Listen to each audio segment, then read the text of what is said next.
The scripture reading comes from Psalm 23. We will share the words of Psalm 23 together. I invite you to proclaim this psalm responsively by whole verse.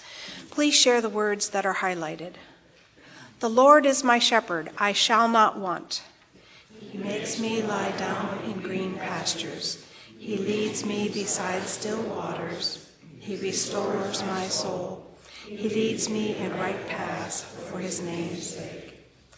Even though I walk through the darkest valley, I fear no evil, for you are with me. Your rod and your staff, they comfort me. You prepare a table before me in the presence of my enemies. You anoint my head with oil. My cup overflows. Surely goodness and mercy shall follow me all the days of my life, and I shall dwell in the house of the Lord my whole life long. This is the word of the Lord. Thanks be to God. The gospel comes from John chapter 9, verses 1 through 41. Jesus heals a man born blind, provoking a hostile reaction that he regards as spiritual blindness to the things of God. I will share the first 7 verses. As Jesus walked along, he saw a man blind from birth. His disciples asked him, "Rabbi, who sinned, this man or his parents, that he was born blind?" Jesus answered, "Neither this man nor his parents sinned. He was born blind so that the God's work might be revealed in him. We must work the works of him who sent me while it is day. Night is coming when no one can work. As long as I am in the world, I am the light of the world." When he had said this, he spat on the ground and made mud with the saliva and spread the mud on the man's eyes, saying to the man, "Go, wash in the pool of Siloam," which means sent. Then he went and washed and came back able to see. This is the word of the Lord. Thanks be to God.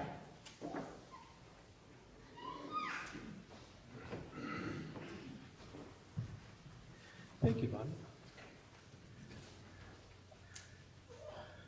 So the question that is posed at the beginning of our gospel text today, why was this man born blind? Now, the assumption of the disciples is an assumption that is foreign to us today, and one that we don't instinctually make.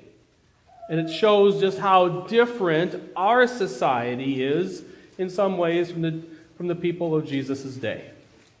In other words, they assumed that his blindness was a direct connection between an accountable sin and the vengeful God. That somehow a sin caused this man's blindness. But then Jesus is going to show up here in our gospel text today and make real that overflow of goodness and mercy that was proclaimed in Psalm 23, those beautiful words where my cup overflows. And he's going to make that real. He doesn't get caught up in the theological or political reasons for this man's blindness, but rather he literally gets his hands dirty. And he does something about this man's blindness. So today we're going to share the rest of our gospel text intermixed with some observations and some reflections upon this story. So we continue with the 8th verse.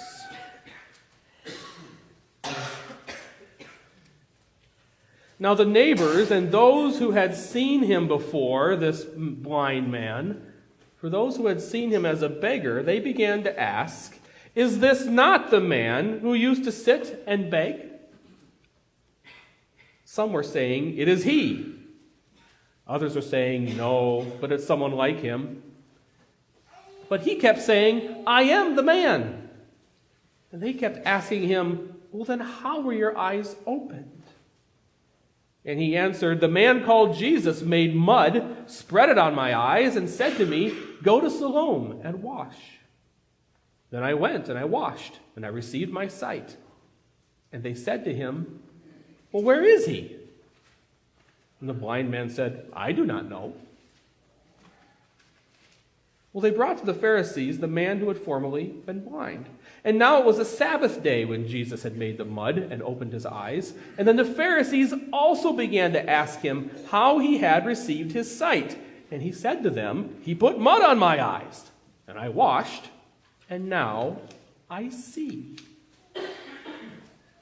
So throughout this gospel text, this man who was once blind is asked 6 times, how is this possible? How can you see? The Pharisees and other people around them, they just don't understand it.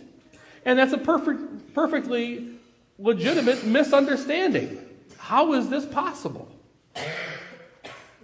But what this gospel story will do is, instead of really diving into the mystery of who Jesus is, what they spend their time doing is attacking Jesus and condemning him for being himself a sinner. And the sin is working or healing on the Sabbath day. So as we go through this story, I'm going to ask you to listen how they end up in a debate about how to best discredit Jesus, instead of letting their hearts be turned by this overflow of love that he makes real in their midst. They stick to their hardened hearts and entrenched positions by attacking Jesus. So we continue with the 16th verse. Some of the Pharisees said, "Well, this man is not from God, for he does not observe the Sabbath." But others said, "Well, how can a man who is a sinner perform such signs?" And they were divided. So they again went to the blind man. "What do you say about him? It was your eyes that he opened." The man who was once blind said, "He's a prophet." The Jews did not believe that he had been blind and had received his sight until they called the parents of the man who had received his sight. And so they asked them, "Is this your son? You say who was born blind. Well, how then does he see?" And his parents answered, "We know that this is our son and that he was born blind, but we do not know how it is that he sees, nor do we know who opened his eyes. Ask him. He's of age. He will speak for himself." So before I held up before you the way in which our society and their society is very different in how we assume or try to understand one's blindness. But this situation now, this illustrates how we are very much the same in some ways of the people of Jesus and the Pharisees' day.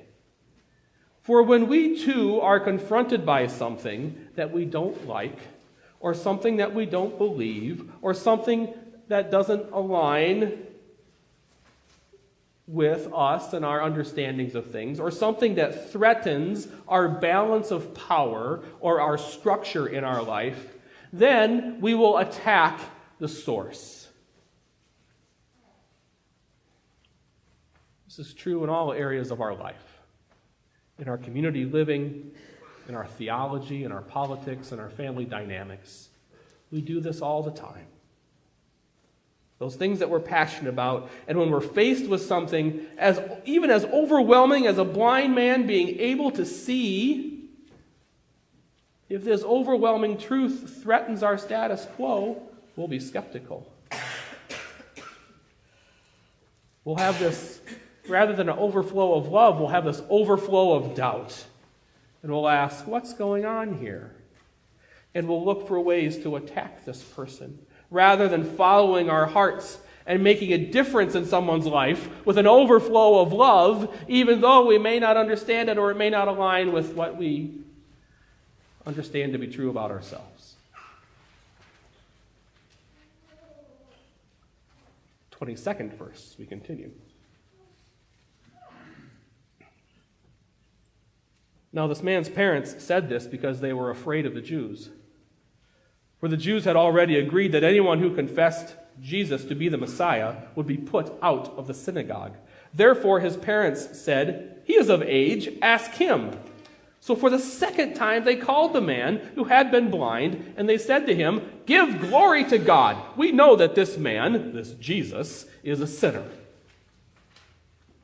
And the man answered, "Well, I do not know whether he is a sinner. One thing I do know, though I was blind, now I see." And they said to him, "What did he do to you? How did he open your eyes?" And he answered them, "I've told you already, and you would not listen. Why do you want to hear it again? Do you also want to become his disciples?" And they reviled him, saying, "You are his disciple, but we are disciples of Moses, and we know that God has spoken to Moses. But as for this man, we do not know where he comes from." And the man answered, "Well, here's an astonishing thing. You do not know where he comes from, and yet he opened my eyes. We know that God does not listen to sinners, but he does listen to someone who worships and obeys his will. Never since the world began has it been heard that anyone who opened the eyes of a person born blind. If this man were not from God, he could do nothing." And they answered him, "You were born entirely in sins, and you are trying to teach us?" And they drove him out. So I have a question for you. Have you ever closed your heart to someone and their experience because you either A, just didn't understand them, you didn't believe them, you didn't agree with them, or you were threatened by them? I know I have. Our hard-heartedness, our entrenched beliefs, our egos, whatever it may be, those things that we will defend, they can so easily overwhelm someone else's hope, optimism, new idea, or good intentions, just because they represent something different than what we think is true. The Pharisees would have rather kicked out a man who was blind and now can see, rather than be open to the truth, because that truth threatens their established system and their way of life.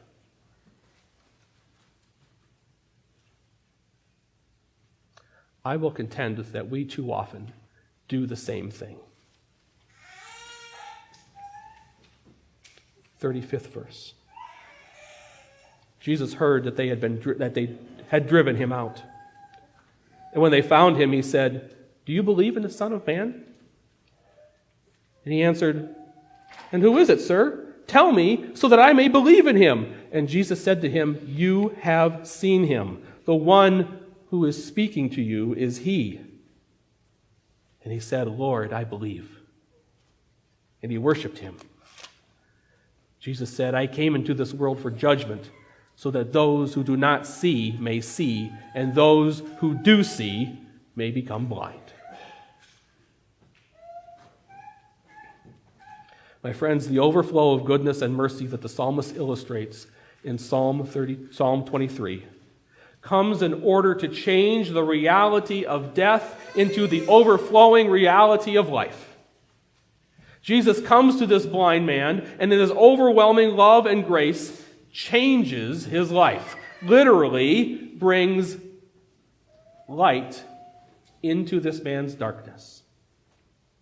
Jesus is showing us that not only what his overflow of love brings, but this entire gospel story reveals how when we get caught up in only words and no actions, or when we get so caught up in protecting our image and our way of life at the expense of overflowing, overwhelming truth, like the Pharisees, that we really are blind. Christ's love overflows into this blind man's life. Christ's love overflows into your life and into your darkness. But do we open our hearts to this overflowing truth? How far will we go to protect our status and our image. The closing words, verse 40. Some of the Pharisees near him heard this and said to him, "Surely we are not blind, are we?" And Jesus said to them, "If you were blind, you would not have sin. But now that you say, 'We see,' your sin remains." This is the gospel of the Lord. Please stand as you are able. We've got a good song. The band is going to lead us today after we pray.